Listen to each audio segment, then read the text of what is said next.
Okay, so when we are drawing from a grid, okay, remember that, again, you have made a grid every half inch, okay?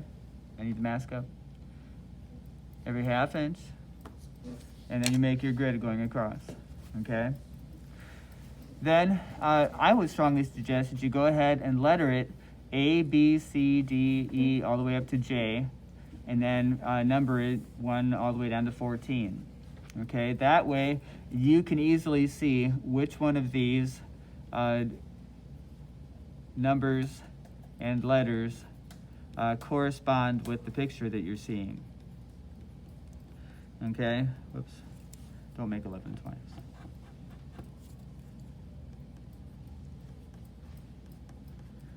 Does that make sense how to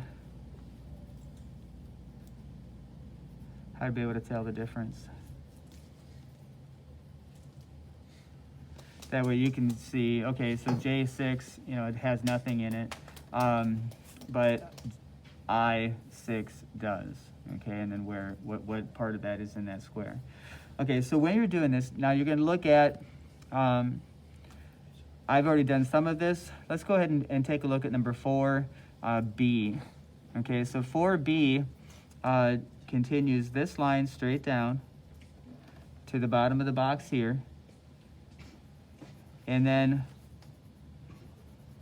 this part of it continues. Now, if you take a look at 4B, the white line continues all the way down. Now, one way to kind of simplify that is to go ahead and make a kind of a plus sign inside each one of these boxes, okay? Do you see this, Tommy?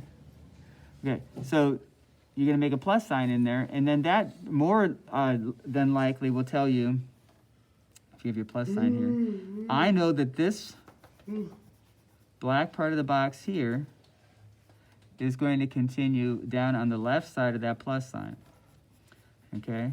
So now that C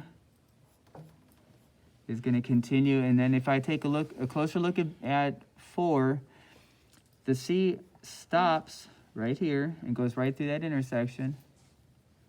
Okay, and then it comes back up. Now if I make another plus sign on 4C, I see that the C, so if I put another plus sign right here, I see that this C comes up on this side of that plus sign, and it comes up and then curves back down. The point stops right at the line of the plus sign, and then it comes back around and meets up with this other part of the C, okay? And then I can just fill all that in, all the rest of this in black. Does that make sense? All right. Okay, now the A, on the other hand, drops just below 4C. So in that part of it, it's going to come just across here. It's going to drop just below, and then it comes up, and then it goes just below the intersection here. The A comes all the way up, almost to the top of 4 here,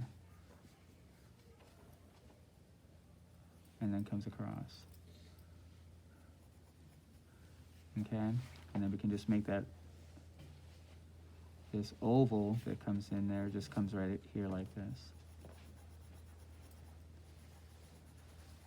And then we can just fill that in. Do you see how you're drawing from square to square and how that plus sign that you put in the middle can really help you out? Okay. All right, so your job, right now I'm just tentatively saying, watch Echo. I might end up changing that number, okay, depending upon where we're at, as far as how long it takes for everybody to do this.